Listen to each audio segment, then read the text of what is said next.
ఓం సాయిరామ్. శ్రీ గురుచరిత్ర అధ్యాయం 6.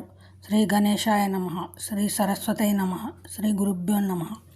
ప్రస్తావన: సూక్ష్మరూపి అయిన జీవుడు మాతృగర్భంలో ప్రవేశించి తల్లి శరీరం చేత సంపాదించబడిన అన్నరసంతో తన దేహం నిర్మిస్తాడు.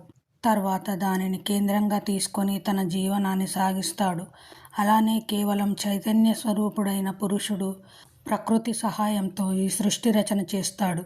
అలా ఏర్పడిన మానవ దేహంలోని కొన్ని కీలక స్థానాల్లో ప్రాణశక్తి ప్రత్యేకంగా కేంద్రీకృతమై ఉన్నట్లే ఈ భూమి మీద కూడా కొన్ని క్షేత్రాలు ప్రత్యేకమైన ఆధ్యాత్మిక శక్తి కేంద్రాలుగా ఏర్పడతాయి. వాటిని పుణ్యక్షేత్రాలు అంటాము. ఆయా శరీర కేంద్రాలలో రక్త కణాల ద్వారా శరీరగత ధాతువులన్నీ వాటి మాలిన్యాన్ని పరిత్యజించి పవిత్రమైనట్లు భూమి మీద మానవాళి కూడా ఈ క్షేత్రాలను దర్శించి పవిత్రులవుతారు. నిరంతరం ఇట్టి క్రియ జరగడం వల్ల శరీరగత కేంద్రాలు కాలగతిని అనుసరించి మిగిలిన శరీరం అంతటిలాగే శిథిలమవుతూ ప్రాణశక్తి చేత మరల పునర్జీవనం చేయబడుతుంటాయి. అలానే అసంఖ్యాకులైన మానవులను ఆధ్యాత్మికంగా పరిశుద్ధం చేసే పుణ్యక్షేత్రాలు కూడా కాలగతిలో మలినమవుతాయి. అప్పుడు సిద్ధపురుషులు వాటిని దర్శించి పునరుజ్జీవనం చేస్తారు. తీర్థ కుర్వంతి తీర్థాని తీర్థతత్వాన్ని పునర్ప్రతిష్ఠిస్తారు అని శాస్త్రాలు చెబుతాయి. అలానే శ్రీ పాదస్వామి చేత పవిత్రం చేయబడిన ఒక క్షేత్రం గురించి ఈ అధ్యాయం చెబుతుంది. అటువంటి క్షేత్రం దర్శించినప్పుడు దానిని పునరుద్ధరించిన శ్రీపాదస్వామి యొక్క లీలను, ఈ క్షేత్రవాసాన్ని స్మరించాలి. అటువంటి అవతార పురస్సులి క్షేత్రంలో కొద్ది కాలమున్న అటు తర్వాత సూక్ష్మ రూపంలో వారెల్లప్పుడూ అక్కడ ఉంటారని గుర్తించుకోవాలి. 6-7 అధ్యాయాలు ఈ విషయాన్ని వివరించాయి. కథారంభము: నామధారకుడు ఇలా అన్నాడు. కాశీ, బదిరి, కేదార్ వంటి క్షేత్రాలు ప్రసిద్ధమైనందువలన శ్రీపాదస్వామి అక్కడకు వెళ్ళారు. కానీ వారు గోకర్ణానికి వచ్చారని మీరు చెప్పారు. ఈ క్షేత్ర ప్రాధాన్యత వివరించగోరుతున్నాను. దానికి సిద్ధుడిలా చెప్పారు. పూర్వం రావణాసురుని తల్లి కైకసి కైలాసాన్ని పొందగోరి నిత్యము మట్టితో చేసిన శివలింగాన్ని పూజిస్తుండేది. బలగర్వితుడైన రావణుడు అది చూసి శంకరునితో కూడా కైలాస పర్వతాన్ని తెచ్చి తన తల్లికి సమర్పించాలనుకున్నాడు. అతడు అక్కడికి వెళ్ళి తన శక్తినంతా ప్రయోగించి ఆ పర్వతాన్ని నెత్తికెత్తుకున్నాడు. అప్పుడు భూమి కంపించిపోయింది. ఈ లోకాలన్నీ అకాల ప్రళయంలో నశిస్తాయని తలచి అట్టి ఆపదను నివారించమని పార్వతీదేవి శివుణ్ణి ప్రార్థించింది. శివుడు రావణుణ్ణి కైలాస పర్వతం క్రింద అణిగిపోయేట్లు తొక్కాడు. అప్పుడు రావణుడు ప్రాణాపాయం లోబడి దీనాతి దీనంగా శంకరుని ధ్యానించాడు. కరుణాసముద్రుడైన కైలాసపతి అతని ధ్యానానికి ప్రసన్నుడై రావణుని లేవనెత్తాడు. అప్పుడు రావణుడు రాగయుక్తంగా సుస్వరంగా మధురగానం చేశాడు. మనోహరమైన అతని గానానికి ప్రసిద్ధి చెందిన శంకరుడు అతనిని వరం కోరుకోమన్నాడు.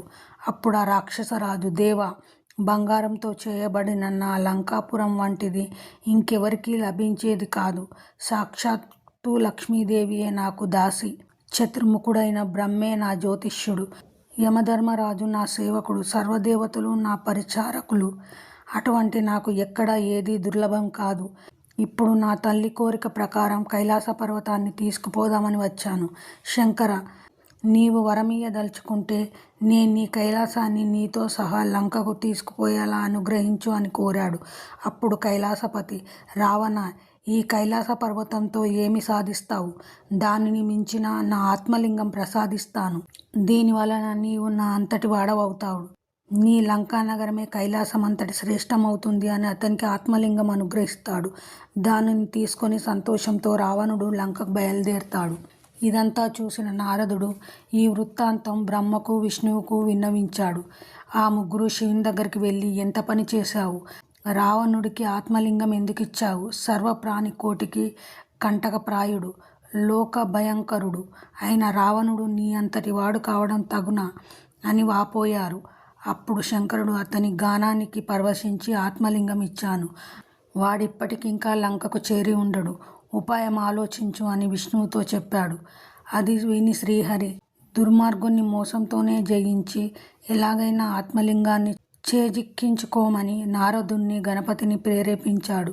అప్పుడు దేవర్షి అయిన నారదుడు మనోవేగంతో రావణుని వద్దకు పోయి, రావణ, ఎక్కడి నుండి వస్తున్నావు, ఎక్కడికి పోతున్నావు అని అన్నాడు. రావణుడు శివుని ప్రసన్నం చేసుకుని ఆత్మలింగాన్ని పొంది లంకకు పోతున్నానని దానిని చూపాడు. రావణుని మాటలతో ఏమార్చాలని నారదుడు, రావణ, పూర్వం ఒక భయంకరమైన జంతువు అడవి దున్నలనన్నింటినీ చంపుతుండేది. త్రిమూర్తులు దానిని వేటాడి సంహరించి దాని కొమ్ములలో నుంచి తలా ఒక లింగం తీసుకున్నారు. ఆ లింగాలనే వారు తమ ఆత్మలింగాలుగా భావిస్తారు. ఈ లింగం తత్సంబంధమైనదే కాబోలు. ఈ శివలింగం ఎంతో పవిత్రమైనది. సాక్షాత్తు శివ సాయుజ్యం ప్రసాదించగలదు అని దాని ప్రభావం వివరించబోయాడు రావణుడు. మహర్షి, దీని ప్రభావం వినడానికి నాకిప్పుడు తీరిక లేదు, తొందరగా వెళ్ళాలి అన్నాడు. ఆ దేవర్షి, రావణ, సంధ్యా సమయం దాటిపోతున్నదే, నీవెలా వెడతావు అని అక్కడే కూర్చున్నాడు. ఇంతలో ఒక బ్రహ్మచారి వేషంలో గణపతి అక్కడికి వచ్చాడు. అతన్ని చూసి రావణుడు, నీవెవరు, ఎవరి పిల్లవాడవు, ఎక్కడికి పోతున్నావు అని అడిగాడు. ఆ బ్రహ్మచారి, నేను ఉమాశంకర్ల పుత్రుణ్ణి, నన్ను పోనివ్వు, నిన్ను చూస్తే నాకు భయమేస్తోంది అన్నాడు. అప్పుడు రావణుడు, ఓ బ్రహ్మచారి, నేను సంధ్య వార్చుకొని వచ్చే వరకు ఈ శివలింగాన్ని పట్టుకో. నాకు ఈ సహాయం చేస్తే నీకు సువర్ణమయమైన నా లంకా పట్టణం చూపిస్తాను. నీకిష్టమైతే అక్కడే హాయిగా ఉండవచ్చు అన్నాడు. ఆ వటువు, అమ్మో, ఇంత బరువైన శివలింగాన్ని నేనెంతసేపు మోయగలను? అయినా రాక్షస నివాసం చేత భయంకరమైన ఈ లంకాపురానికి నేను రాను బాబు అన్నాడు. రావణుడు ఆ బ్రహ్మచారిని ప్రాధేయపడి శివుడిచ్చిన ఆత్మలింగాన్ని అతని చేతిలో పెట్టి సంధ్యోపాసనకై సమీపంలోని సముద్రం వద్దకు బయలుదేరాడు. ఆ బ్రహ్మచారి, రావణ, దీనికిక మోయలేనప్పుడు ఎలుగెత్తి 3 సార్లు పిలుస్తాను, అప్పుడు నీవు రాకపోతే దీనినిక్కడే స్థాపిస్తాను అన్నాడు. రావణుడు పక్కకు వెళ్ళినదే తడువుగా గణపతి అతన్ని 3 సార్లు పిలిచి, అతడు రాని కారణంగా స్వర్గంలోని దేవతలందరూ చూస్తుండగా హరిని ధ్యానించి ఆ లింగాన్ని భూస్థాపితం చేస్తాడు. తర్వాత రావణుడు తిరిగి వచ్చి పట్టరాని కోపంతో లింగాన్ని పెకిలించి చూచాడు. భూమి కంపించిందే గాని ఆ శివలింగం కొంచెమైనా కదల్లేదు. అందుకే దానికి మహాబలేశ్వర లింగం అని పేరు వచ్చింది. అది ఆవు చెవి ఆకారాన్ని పోలి ఉండడం వలన ఆ క్షేత్రాన్ని గోకర్ణం అని పేరు వచ్చింది. నామధారక దానిని కైలాసం అనవచ్చును. అక్కడ శివుడు సపరివారంగా నివసిస్తాడు. అందుకే అది సజ్జనులెందరికీ ఆశ్రయమైంది. అక్కడ దేవర్షులు కూడా నివసిస్తారు. ఆ క్షేత్రంలో దేవర్షులు, రాక్షసులు, మానవులు, చివరికి పశుపక్షాదులు కూడా శివుని అనుగ్రహం వలన తమ అభిష్టాలను పొందారు. అంత పవిత్రమైన క్షేత్రం వేరొకటి లేదు.